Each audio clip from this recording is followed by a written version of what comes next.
Vayak'hel. The Torah portion of Vayak'hel has quite a few connections to the Messiah. In this Torah portion, we learn about how Shabbat is connected to the second coming.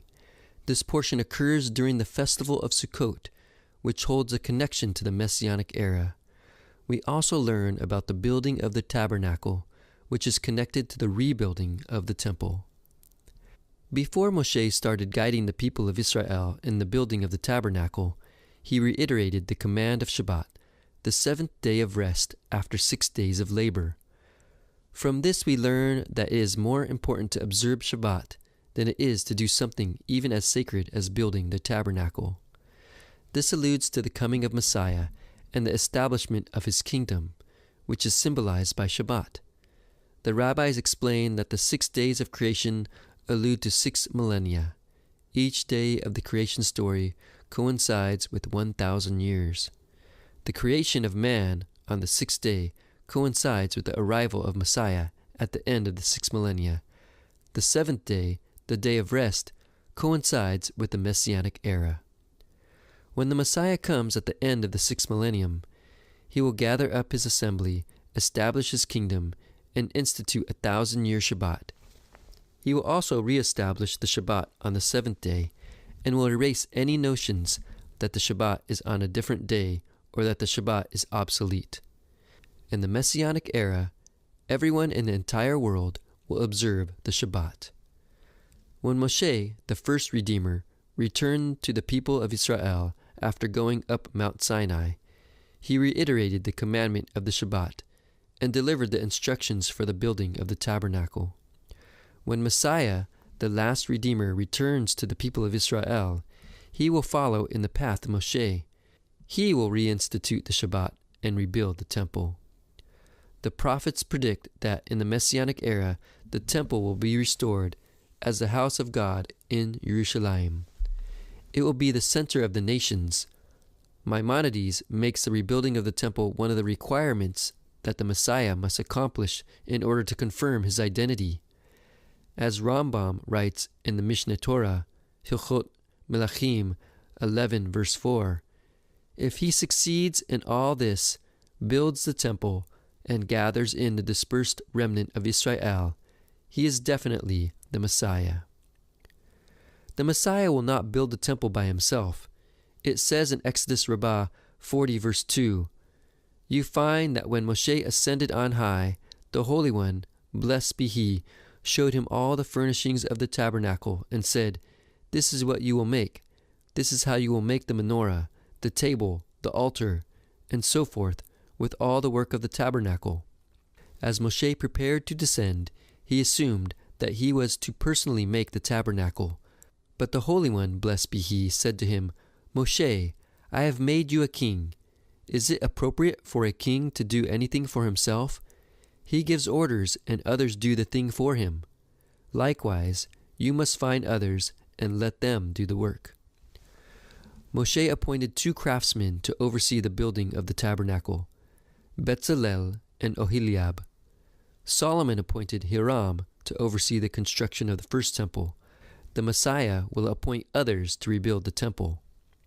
Tradition states that Moshe came down the mountain on Yom Kippur, the Day of Atonement.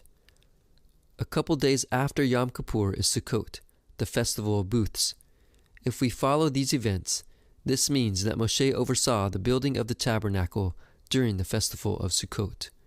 The construction of the tabernacle coincides with the construction of the Sukkot, or booths, that we dwell in during the festival of Sukkot. The sukkah, the singular form of Sukkot, is a temporary structure for us to dwell in during Sukkot, to remind us of the Sukkot, the booths, that the people of Israel dwelled in when they were living in the wilderness. As it says in Leviticus 23 verse 42 and 43, ye shall dwell in booths 7 days. All that are home-born in Israel shall dwell in booths, that your generations may know that I made the children of Israel to dwell in booths, when I brought them out of the land of Egypt. I am the Lord your God. The tabernacle is God's sukkah on earth. This explains why Solomon decided to dedicate the temple to God on Sukkot, 1 Kings 8 verse 55. Solomon understood that by placing his presence in a physical dwelling, God was camping out in a sukkah. According to Jewish tradition, a person should begin building his sukkah immediately at the conclusion of Yom Kippur. It says in the Shulchan Aruch, those who are zealous immediately begin to build the sukkah after Yom Kippur in order to bring together one mitzvah with another mitzvah. Immediately after Moshe came back from the mountain on Yom Kippur, he gave instructions on how to build the tabernacle. Moshe was like the pious person who started work on the sukkah as soon as Yom Kippur ended. When the Messiah comes, he will immediately begin rebuilding the temple after the fateful day of judgment on Yom Kippur. Yeshua compared his body to the temple. It says in John 2 verse 21 that when Yeshua said, "I will raise it up," he was speaking of the temple of his body. It says in Colossians 2 verse 9 that Yeshua is the living temple in whom all the fullness of God dwells in bodily form. Moshe Chaim Luzzatto uses a similar analogy, comparing the body of a tzaddik, a righteous person, to the temple. The holy person who cleaves constantly to God, behold, a person like this, he himself is considered to be like the tabernacle, the temple, and the altar. And this is also said regarding the righteous, because the Shekinah dwells in them, just like it dwelled in the temple. Moshe Chaim Luzzatto, Misilat Yitzarim 26. The Talmudim, the apostles, sometimes refer to the followers of Yeshua as the body of the Messiah.